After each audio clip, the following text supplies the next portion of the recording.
So this may be just a slight deviation from the norm. What's poppin', bitches?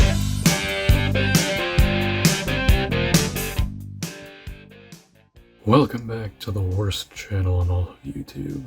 I'm DipperGames420, and today we're going to be taking another look at the original Super Saiyan Vegeta from 2011. Came out in December of 2011 at a retail price of about $40, which was pretty par for the course back then, and he was unfortunately the very first web exclusive in the entire line, and as such Tamashii never directly reissued this guy. They did the whole premium, or if you really want to go there, advanced color Vegeta, but they never actually reissued this guy. They never flat out reissued this specific version of Vegeta, setting a great precedent for things to come. But of course, as you know, it is currently 2025 and there are multiple Super Saiyan Vegetas on the market. And as such, that begs the age-old question, is this figure worth the money?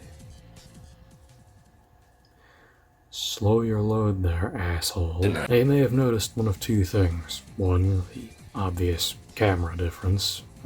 Technical difficulties can explain that away real quickly, but you may have also noticed that Vegeta isn't in the box for this one, and that is because I cheaped out. I went ahead and bought him without the box many moons ago, but thankfully that means I have less to edit.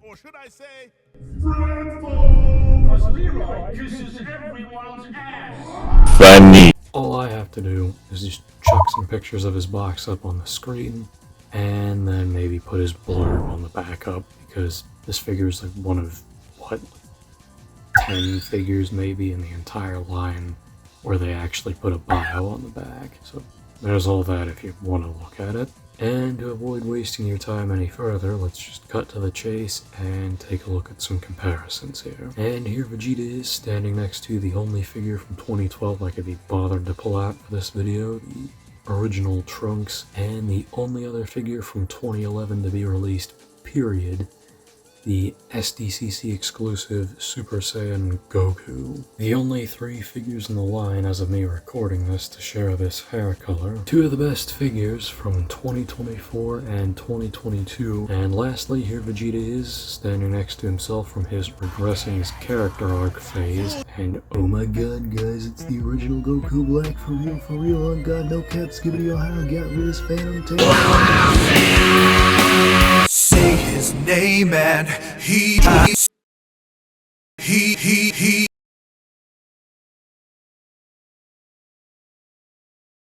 You make me sick! Let's take a look at Vegeta's paint and sculpt. I'd say Tamashii did a really good job on this front. I know this isn't exactly to everybody's tastes, but me personally, I think this is still easily the best looking Vegeta that Tamashii have ever made. To start that off, he's got this really nice yellow base color with orange lowlights and yellow highlights for his hair. Don't know why Tamashii ditched this, because I think it looks really good. Armor is sculpted well.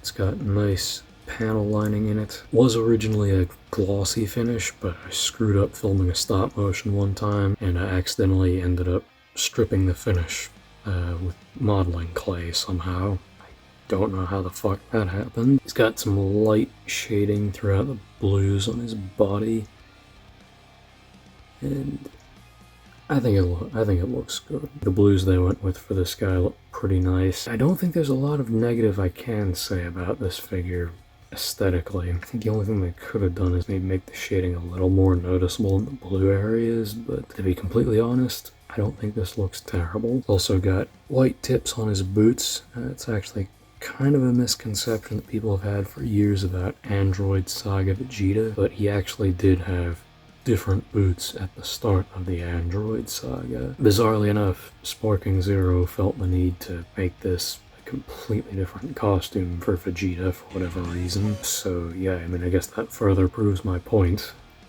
in a very odd way. All you really need to know is that this figure looks good. I don't know what else I can say. It wouldn't just be me wasting your time. And unfortunately, it seems as though Tamashii spent pretty much all of this guy's production budget on the paint job. He effectively comes with nothing. You get two faces, looking to his left smirk and a looking to his right gritted teeth angry face. They're both done well. They got the same sort of paint that the rest of the figure has. Nothing else to say there other than I think the shading's a little bit off on the gritted teeth face. He also comes with two pairs of hands, open palm blasting and flat palm chopping big bang attack style hands. And really I think the biggest problem with this guy is they probably could have added a little bit more here. I feel like they could have gotten away with some grabbing hands and a yelling face. But unfortunately, what we did end up getting was pretty bare bones. Wrapping this video up with Vegeta's articulation, his head can look up about that far, down about that far, goes side to side, but unfortunately it is restricted by this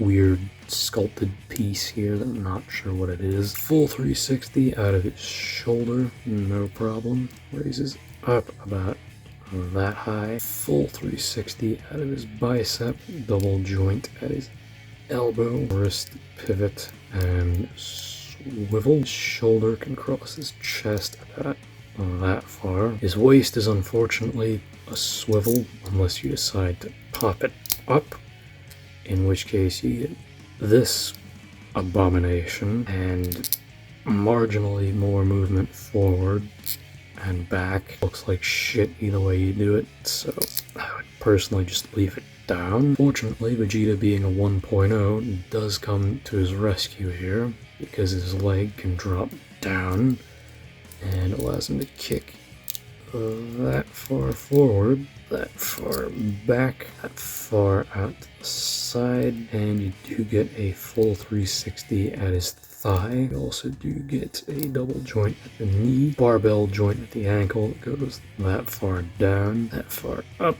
that far in, that far out, and you do get a toe crunch that goes that far up and for whatever reason can go down 90 degrees. So overall, not the greatest range in the world, especially in the torso, but with the right amount of patience, you can get some pretty good poses out of this guy. And now we bring this video to a close with my final thoughts on the Figuarts Super Saiyan Vegeta, and he's pretty decent. Granted, he's not the best figure you're ever gonna hold, and while I can understand why the average normie wouldn't necessarily want to fork out 100 plus for this guy, but if you want a nice looking Vegeta and you've got a stack of money to burn, then this guy will definitely get the job done. Like I said, he doesn't have the greatest array of accessories ever, and his waist is a bit restricted, but if you've got the patience and a little bit of skill, you can get him into some pretty good poses. With that, I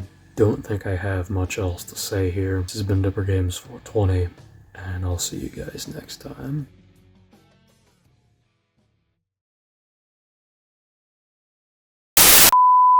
And lastly, here he is with it.